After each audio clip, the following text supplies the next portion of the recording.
Bonjour à tous, dans cette vidéo je vais résoudre les primitives de 61 à 65. Donc on est parti avec la primitive 61. On va primitiver donc x divisé par cosinus carré de x. Alors, comment est-ce qu'on pourrait bien faire?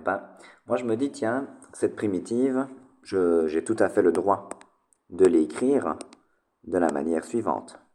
X fois 1 sur cosinus carré de x dx. Je ne fais rien de mal. Alors, pourquoi est-ce que j'ai fait ça? Parce que je me dis, tiens, 1 sur cos carré, ça me fait quand même vachement penser à la dérivée de tangente, hein, puisque tangente, la dérivée de tangente de x, c'est précisément 1 sur cosinus carré de x. Et donc, je me dis, tiens, j'ai le produit donc d'un polynôme par une fonction dont je connais la primitive, hein, puisque primitive de 1 sur cos carré, c'est tangente de x à une constante additive près. Donc, je me dis, tiens, une méthode de primitivation par partie, ça me paraîtrait intéressant. Donc c'est pour cela que je vais mettre x en f de x. Une fois que je vais dériver ce x pour avoir f' de x, je vais tomber sur 1. Et je mets en g' de x la fonction 1 sur cosinus carré de x. Et cela ne me gêne absolument pas, puisque je connais la primitive d'une telle fonction. Primitive de 1 sur cosinus carré de x, c'est donc la fonction g de x qui sera donnée par tangente de x. Donc, ensuite, comme d'habitude, il vous suffit de dire que je fais celui-là fois celui-là, moins primitive de celui-là fois celui-là. Et on va ainsi avancer dans la résolution de l'exercice. Donc, j'obtiens quoi? J'obtiens x fois tangente de x moins primitive de tangente de x.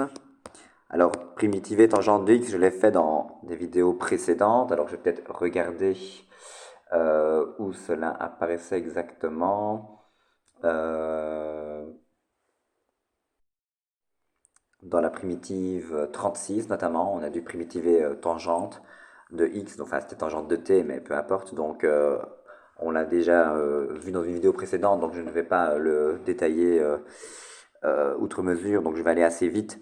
Donc l'idée c'est de se dire que tangente de x c'est sinus de x sur cosinus de x, et puis alors ensuite procéder à une substitution en posant t égale à cos, ce qui fait que sa dérivée donc c'est moins sin, donc je vais mettre un moins devant puis un moins devant pour compenser, donc je vais avoir un plus, donc je vais avoir plus primitive de 1 sur t avec t égale à cos, donc plus le ln de la valeur absolue de cosinus de x.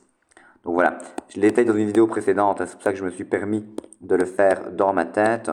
Donc ici vous allez avoir comme solution plus le ln de la valeur absolue du cosinus de x dx à une constante additive près, plus c. Et ça termine cette primitive 61. Alors, primitive 62. Comment vous dire? Je vais faire mon mea culpa. Je vais mettre ça sur la fougue de la rédaction d'une telle liste. Je n'aurais pas dû mettre une telle fonction puisque cela va clairement sortir du cadre du cours. C'est-à-dire que, bon, clairement, on ne vous demandera jamais cela dans le secondaire puisque cela fait intervenir des fonctions, on va dire, très compliquées. Euh, Bon, c'est pas des fonctions qui sortent de nulle part, hein. C'est solution de ce qu'on appelle des équations dérivées partielles d'ordre 2 ou encore d'ordre 4. Enfin bon, je vais quand même faire le début, mais sachez juste que voilà, ce sera pas, on va dire, une résolution classique au sens où vous l'entendez vous. Donc, enfin, ça ne sera pas très long, hein, donc je vous rassure, je vais quand même le faire, mais sachez que voilà, je ne vais pas vous interroger sur une telle primitive puisque en fait ça fait intervenir ce qu'on appelle la fonction cosinus intégrale. Donc je vais y venir, mais voilà, vous ne serez pas interrogé là-dessus, je vous rassure. Mais bon, admettons que naïvement on aura envie de se lancer dans le calcul d'une telle primitive. Qu'est-ce qu'on ferait bien avec les armes qui sont les nôtres, ben on dirait, ben ok, je vais utiliser une primitivation par partie, puisque après tout, j'ai ici un logarithme, et là-bas une fonction circulaire, donc S dans le mot Alpes, et donc ben, si je me réfère à ce moyen mnémotechnique, je vais mettre en f de x le ln de x, que je vais dériver pour obtenir le f' de x, j'obtiendrai donc 1 sur x, et je vais mettre le sinus de x en g' de x. Je vais donc primitiver sinus de x et obtenir donc g de x qui sera égal en l'occurrence à cosinus de x. Et donc bah, si j'applique cette méthode donc, de primitivation par partie, on va obtenir... alors, que va-t-on obtenir? On va obtenir que cette primitive, ce n'est rien d'autre que... Alors, attention, hein, primitive de sinus de x, ce n'est pas cosinus de x, mais bien, il ne faut pas que je me fasse avoir, c'est moins cosinus de x. Hein. Donc là, il y a un moins, attention. Donc, de fait, je dois faire f fois g, donc j'obtiens moins le ln de x fois le cosinus de x, puis alors moins, primitive de moins cos fois 1 sur x, donc plus primitive de a sur x fois cosinus de x dx. Et à ce moment-là de l'exercice, j'ai même envie de mettre à une constante additive près. Alors, vous allez trouver ça bizarre, parce que vous allez me dire, bah, monsieur, vous n'avez quand même pas calculé la primitive que vous avez devant vous, sur x cosinus de x. Bah, en fait, je ne l'ai pas calculé, et personne ne la calculera jamais, puisque c'est, mais vous n'auriez pas pu le savoir, il s'agit en fait d'une fonction que l'on appelle la fonction cosinus intégrale de x, que l'on note ci de x.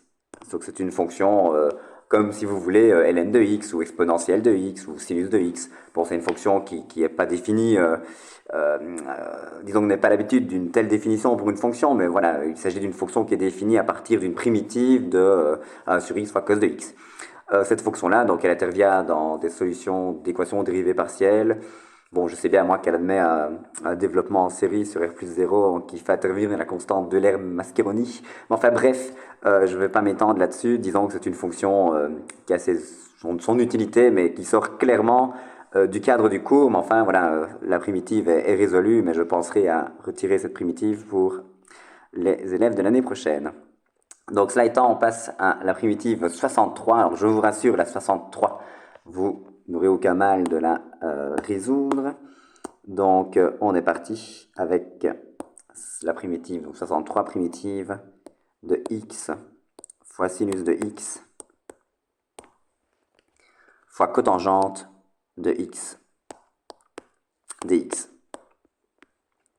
Alors, ici, on ne fonce pas comme des petits fous. Hein. On se dit, ok, cotangente de x, nous savons que c'est cosinus de x sur sinus de x. Donc, je ne vais pas me priver de l'écrire.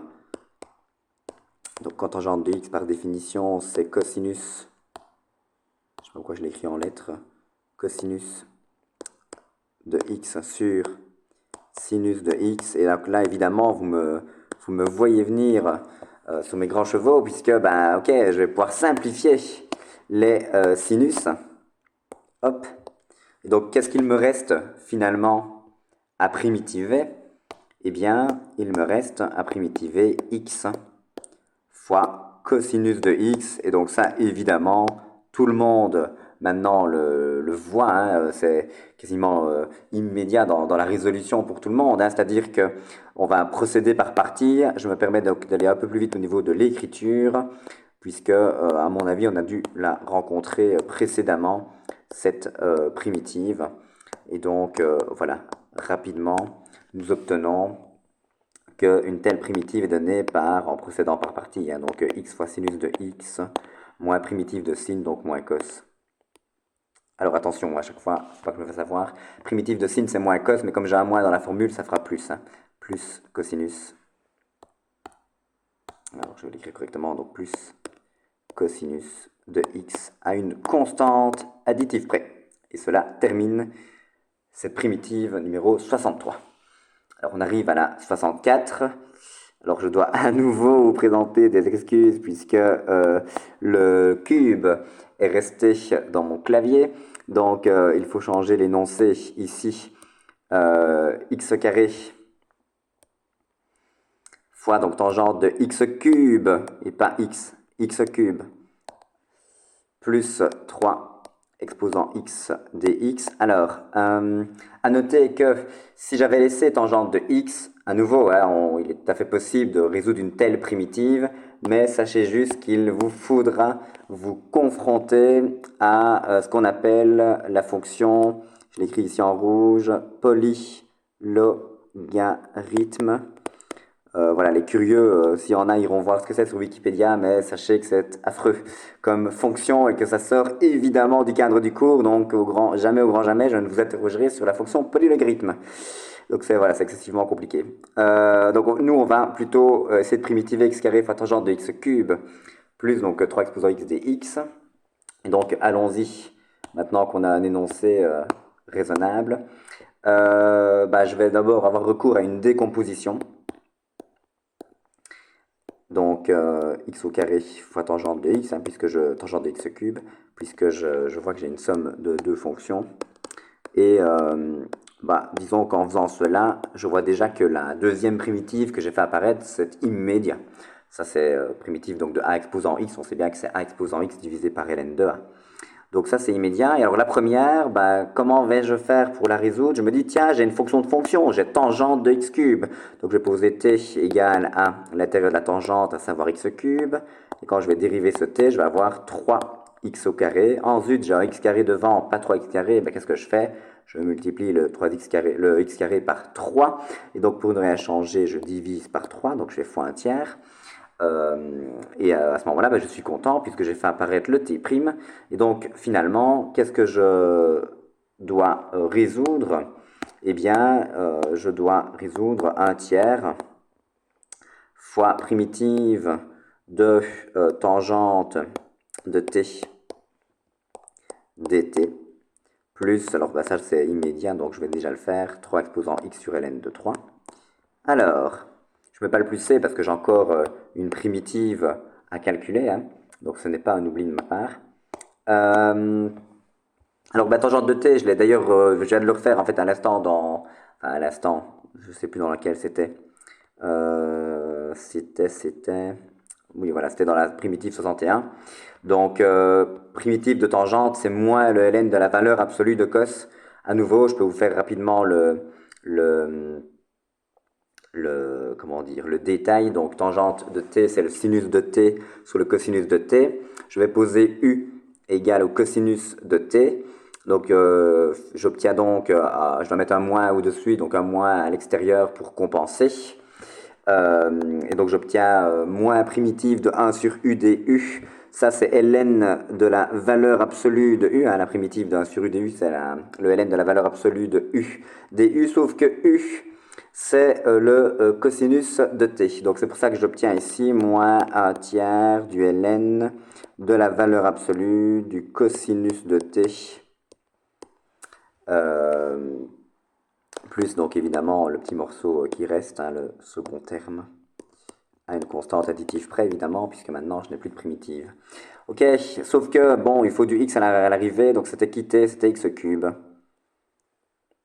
Donc j'obtiens moins un tiers ln de la valeur absolue du cosinus de x au cube plus 3 exposant x sur le ln de 3 à une constante additive près. Et on a terminé cette primitive 64. On arrive donc à la primitive 65, ce qui clôturera cette vidéo. Primitive de sinus de x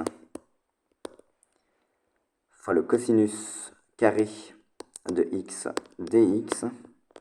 Alors à nouveau, je vois que j'ai une fonction de fonction, hein, j'ai cosinus de x le tout au carré, donc j'ai la fonction carré et la fonction cosinus, donc j'ai une fonction de fonction, donc c'est pour ça qu'avoir recours à une substitution paraît être une bonne idée, donc t égale à cosinus de x, sa dérivée c'est moins le sinus de x, ensuite j'ai sinus, j'ai pas moins sinus, pas grave, je mets un moins ici, un moins là-bas pour ne rien changer. Et donc, je me retrouve avec la primitive suivante que je dois calculer, moins primitive de t carré, puisque on a dit que t c'était cosinus de x. Et comme t' c'est moins sinus, on est bon. Donc moins primitive de t carré dt, cela nous fait donc évidemment moins t cube sur 3 à une constante additive près. Qui était t? Réponse cosinus de x, donc moins cosinus au cube de x sur 3, et ce à une constante additive près. Et on a terminé cette primitive 65. Et donc la vidéo est terminée. Je vous remercie pour votre attention.